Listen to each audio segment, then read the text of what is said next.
Hello, welcome to episode 362 of Geeks in Space. I'm your host, Rob Commander Taco Malda, and with me today is three of the greatest geeks of all time. Gentlemen? Hi, I'm Jeff Hemos Bates. I'm back after my hiatus. I was doing a repair to the solar cells on the outside of our station. It was an extended EVA. I was trying to set a new spacewalk record and one that I think will hold up for time. I like to call it my Seven Eves commemorative walk. Nice. Mm-hmm. I'm Nate Ostendorp. I was in hibernation last episode, just testing for our deep space travel. Mm-hmm. For the inevitable mission to Io. Yep. I'm like Michael Jackson. I can't go to sleep anymore unless I go into chemically induced hibernation. And are put into a lucite sleeve. Mm-hmm. And I'm Rob Roseboom, and I'm always here, even when we're not streaming. I just stare into the camera and wait for contact. So, are you like the caretaker Grady of Geeks in Space? We've always been here. That's right. Rob just sits there staring at Discord and hoping that that both of our viewers will log into our Discord and then smash that like button. So I can have some human contact, Have mercy on us. That's true.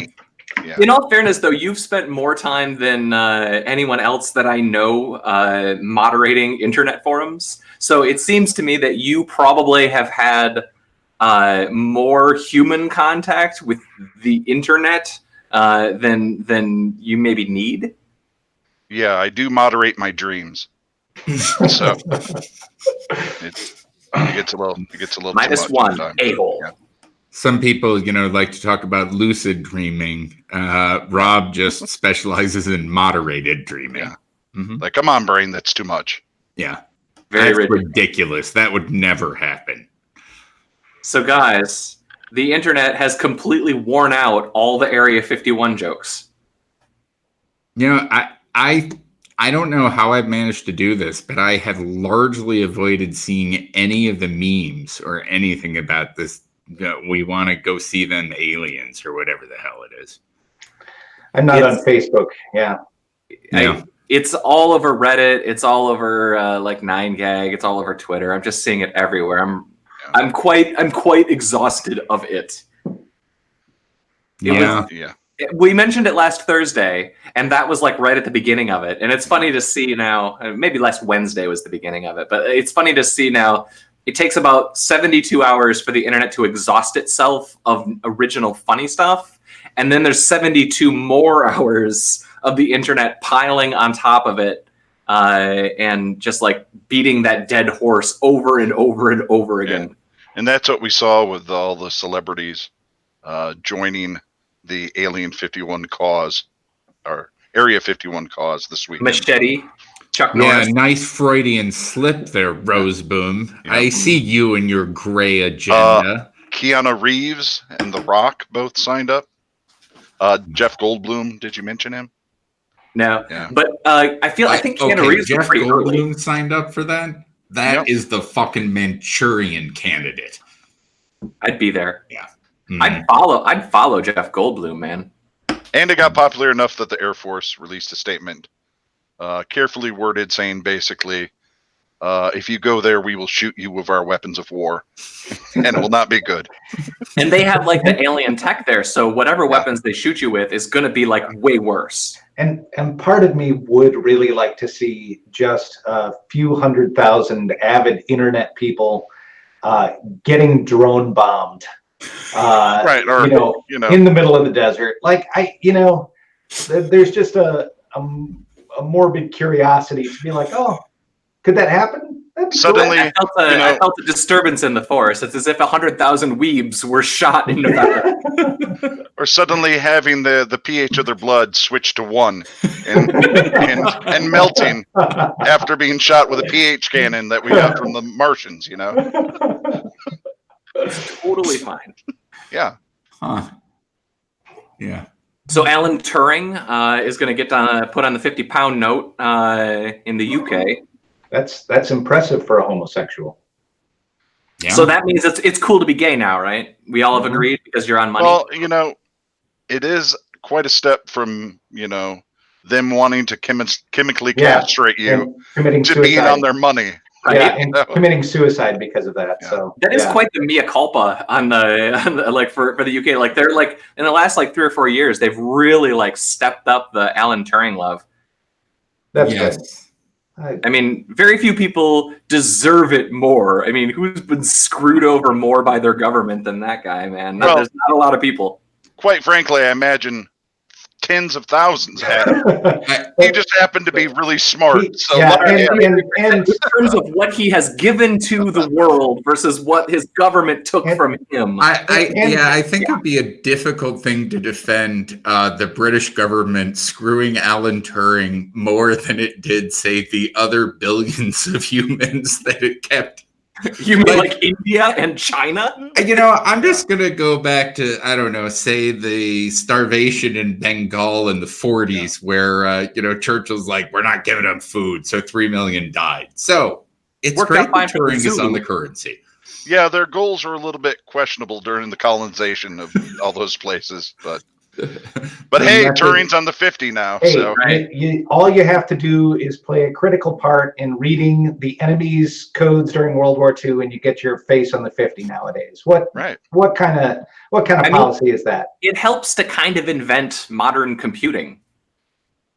That was Werner von Braun. So no, he invented rockets. Oh, that's right. Which is a good segue because the other entire part of this news cycle is Apollo 11, because this morning at 8:30 or 9:30 is the 50-year anniversary of the Apollo 11 launch. So my entire that actually is like half of my news feeds right now is like basically Apollo related news. One cool thing that did come out is From the Earth to the Moon, which was Tom Hanks's HBO documentary. They're re-releasing that, and it's all streaming up on HBO like now. So if you haven't canceled your subscription following the end of Game of Thrones and Chernobyl, you should definitely watch From the Earth to the Moon. It's really, really well done documentary of the entire Apollo program. They go straight through the whole thing. Like they step through, Mercury and Gemini and Apollo, and it's really cool. I can't remember if that one has the Space Lab segment in it too. One of those documentaries that came out in that era had a really cool hour on Space Lab, and I always feel like that gets the shaft when you're studying about 60s and 70s era NASA stuff, because Space Lab was cool, man. Mm-hmm. It was. Yeah. And to me, it's amazing that the dude from Bosom Buddies and Bachelor Party puts out so much good stuff now. He's just come a long way. Yeah, it makes me wonder what hidden gems of knowledge Pauly Shore has. If he had only been in Saving Private Ryan and a few other good movies, Well, you're going to be excited to know that I've got some tickets for you and I to go see Carrot Top together, because he has some brilliant ideas that I think you'd like to hear about. That guy's fine. He has made so much money in Vegas that he doesn't need to do anything ever again. So breathe? No, I'm saying I know. There's room in the hibernation chamber for Carrot Top. We'll take him with us when we colonize. No, he's bulky now. We're gonna need a bigger pod. So the Apollo stories that are up this week, there's a really good one actually about the Apollo 11 navigation computer. And that's on, I put that up on Taco Zone. It's actually a really good one, but they're following, it's kind of echoing the YouTuber that we mentioned last week, who's been repairing and restoring the actual Apollo 11 guidance computer, which they literally got in like a warehouse dumpster type. Here's a ton of leftover machines, like literally a ton. And it turns out that that's got the Apollo 11 guidance computer in it. Yeah. They also, the other one that I put up is there's a really cool article on Hasselblad's moon, the cameras that they took to the moon. Mm-hmm. And there's lots of weird stuff about that. Like for Apollo 11, the fact that there's like literally like 1 or 2 pictures of Neil Armstrong on the moon because it was Neil Armstrong that had the camera, so he didn't take selfies because I guess you didn't take selfies. And they hadn't invented selfie sticks yet. Right. So yeah, I mean, those cameras obviously were all left on the moon because rocks were more interesting to bring back than used cameras. So, it's a really interesting story. If you are a camera nerd, they talk about such things. I might be that sort of thing, but they talk a lot about how they had to aim them, focus, because you can't focus on a camera through your visor. So you basically just tape the thing to your your chest, and have to aim it with a lever. It's pretty sweet. I'm trying to imagine the mechanics of that. Yeah, it'd be really tricky, and the article actually noted that of the thousands of pictures that they took on the moon, like a lot of them are really poorly framed. Surprising they weren't, artistically, with their Dutch angles and real careful focus on depth of field. What do you have against Belgian angles? I have a problem with most European angles. The only ones that I can really get behind are Germans because they're all symmetrical. Yeah, it seems like with all the money they put into that, they could have at least sent them to a community college photography class beforehand, just to get the basics down. Well, especially because it's all just a conspiracy anyway. So, like those guys weren't really astronauts. They could have just been to community college. We covered that last week. Yeah, last week was all about the conspiracy, man. I know. Teach you to. What were you suspend? No, you were on EVA, so you must have had exactly. And you guys wouldn't like talk shaky to radio me. signal. They don't So get I put this one up too, and I'm serious about this one. There's a Defunct Land sort of mini series on Jim Henson, and he put the last episode of it up yesterday. And now, I know you guys like to tease me about the probability that I will tear up during any particular piece of media, but I challenge you to not watch this episode and not feel like at least something in your cold, dead hearts. Accepted. All right. All right. Accepted. I'd also like to point out that you're the one who brings up how often you cry in movies, so you can stop projecting your emotions onto us. Yeah, it makes the rest of us a little uncomfortable. Yeah. I'm just more in touch with my feelings, man, with my feminine side. I'm not sure that that's an accurate read. So the final episode of the mini series itself is actually really worth a watch all the way through because it starts with like his work in the late 50s and like all the weird stuff that he did in the 60s, and they do a lot with like the Dark Crystal and like kind of some of the failures that they had in the 80s. But the final episode is mostly about the Jim Henson Hour, which I remember vividly watching as a kid. I remember when that came out. Because they had like a CGI puppet. Like you would have a machine that you'd puppet and they would render it. And like to my, I don't know, I guess 13-year-old brain, when that episode came out, I was like, that's the most amazing thing in the universe.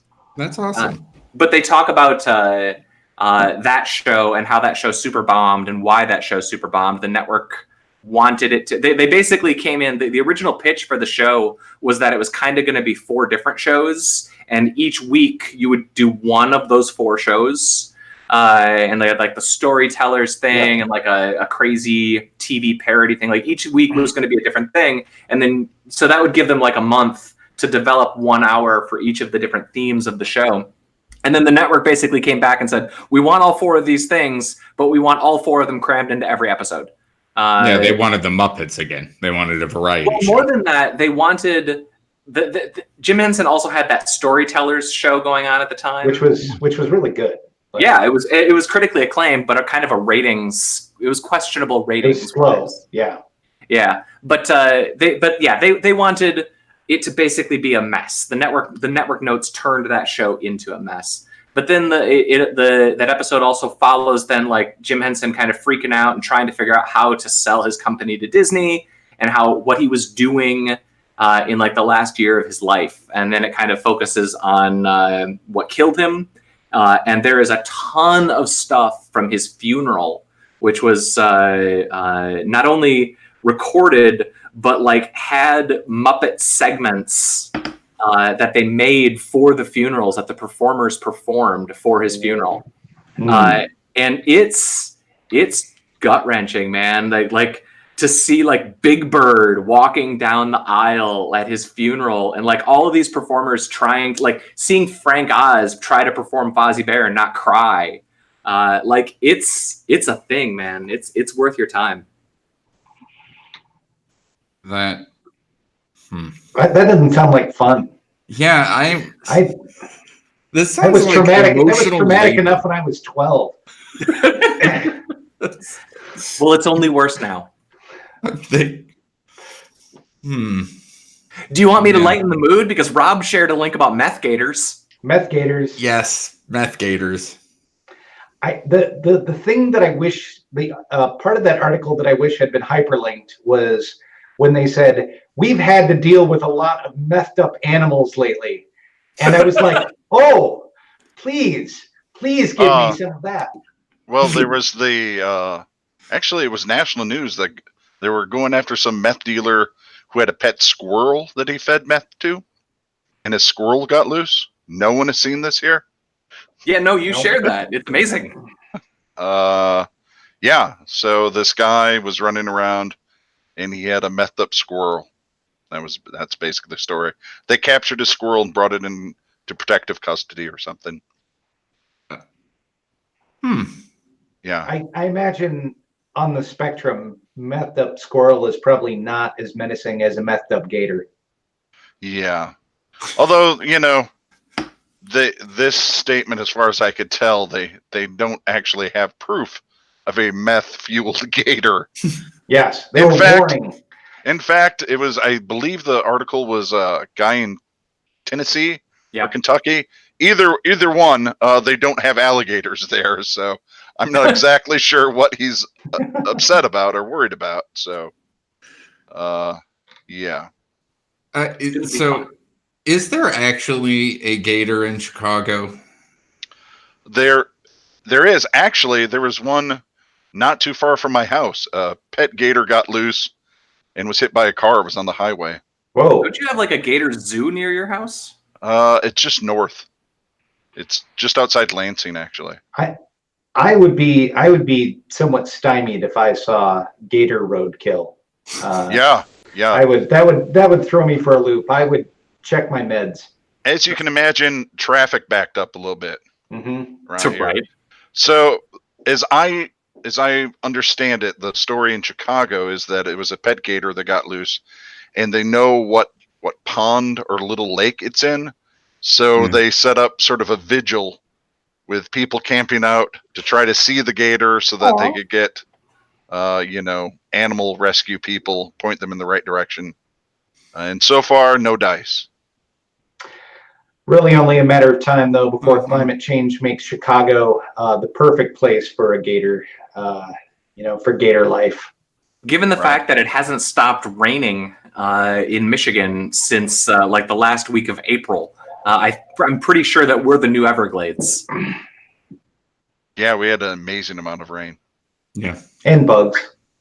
It's rained like 3 times in the last 24 hours. But no meth gators. No meth gators. But that's because we're not trying hard enough. Or meth any other animals. That seems to be all south of us for some reason. So, Rob, you had posted a link to, was it Retro Games Reviews? LGR? Yeah. I'm obsessed with LGR. Why are you obsessed with LGR? So he just he does this thing called Oddware, and he takes like some old thing that you probably saw an ad for, like in an issue of Byte when you were in 7th grade, and then he gets one probably at a garage sale, and then he tears it apart and tries to get it to work on rebuilt 386s and stuff that he has in his house. And he just talks about it. So I've watched like tons of these things on old equipment that I dreamed about. I was honestly wondering if that was part of it, because when I went to look at it, they were talking about the Sierra branded version of PC Junior. Oh yeah, like that sounds like you're talking. Well, there's a bigger story to that. which is that he went to a place called the Computer Reset store or something, which was some sort of computer repair shop that the owner, I don't know if the owner was a hoarder or what, but it basically was like a warehouse. So I went down the rabbit hole of reading about it. It was indeed a PC repair shop. But what the guy would do, and he has some great ads in there of, he would take any PCs donated, quote unquote, no questions asked, which is like, what does that even mean? Like, this PC was involved in a murder. You can take it. I'm not going to ask any. Okay. This is a bad 286. I guess I have that policy. I take it. No questions asked. So it was kind of like a combination, like that combination of a person who was probably a hoarder to start with, and then was able to legitimize it by having it be his business. And then I guess the warehouse had been sitting for years. So this is like 80s, 90s, hence where he found the Sierra branded PC, IBM PC. That story was, so the Sierra PC, they specifically found a PC Junior in the warehouse that had like a repair order from Sierra on it. Yep. And he didn't know at the time what was on it. He had no clue. And the current state of it is that it booted. He got something repaired and it booted. So we're trying, like, I'm sure he will have a video in the next few weeks, so I can learn. Very well done, Rob. That we can find out what's on that PC. But I mean, the channel in general is like this. I'm like, if I'm looking for like something to have on as like a background noise thing, that's my other addiction lately has become. There's a YouTuber called Polyphonic, and he just like breaks down like some weird bit of trivia about like an old song. He's got tons of on like the Beatles and Freddie Mercury and Led Zeppelin. I just watched one last night, which was Tolkien references in 70s rock. That sounds like something I would watch. Yeah, it's worth it. I'll even make sure that I put a link to it in the description. And if someone wants to, make things like Silmarillion references found in 90s, hip hop, I'd be on board with that as well. Or the Book of Lost Tales, Volume 1 and 2 in classical music, circa 1657 to 1794. You've got this all worked out. It sounds like you've got to start a new YouTube channel. No, I've been moderating my dreams. That's all a little mainstream to me after I listened to the heavy metal Traveler rock opera. Wow. Mega Traveler 9000 rock opera. I feel like after listening to any Invisible Scratch Pickles, you are now ready for really anything that can happen in music. I don't know if I would be so bold as to say that. Don't talk about the Scratch Pickles, because if you invoke that, Potter will show up in this call. Cowboy Neil will materialize and offer you at least 25 minutes of description of something esoteric about the Scratch Pickles. I feel like that's actually a subject that I should look up, because I imagine that there's like really cool information on that in the internet, and I've never bothered looking that up. The world is your oyster, my friend. The live action Lion King opens this weekend and is not getting particularly good reviews. And I hate to say it, but I have no plans to see it. What? I know. I did like the Penny Arcade talking about how it was basically reverse Pinocchio, because you're taking something that was alive and now making it look it's sort of a animated box. That's exactly right. I mean, the best meme that I heard is, that first note from that song, the opening credits song in that movie. Like, if that note is not right, like, in that moment to just leave. Like, there's no point, because that whole movie, man, like, you got to get a couple of things right. And if you don't get that yelling, that I can't even do it. But I'd like to hear one of you try. Nate? You can do it, Rob. You can do it. Nate, I'm challenging you. No. Not going there. Not Rob, taking the you bait have on to this one. double dog dare Nate to get him to do things. You forgot. Even my deep love of Disney musicals, which does not actually exist, I will not do it. I saw the Aladdin remake. Of course you did. Yeah. I mean, the internet got all freaked out because they cast a black woman to play Ariel. Yeah. And don't get me started about the black woman 007. Oh, I saw that yesterday too. I just can't begin to care. Tell me a good story. I don't care. Right. The Scarlett Johansson said she should be allowed to play any man, woman, race, or plant or tree, I think was her quote. Yeah. She is not allowed to play Treebeard. Just for the record, straight out. That will not fly. That will not fly. No. I mean, the Ents have had it hard enough as it is. Yep. It's John Rhys Davies or nobody.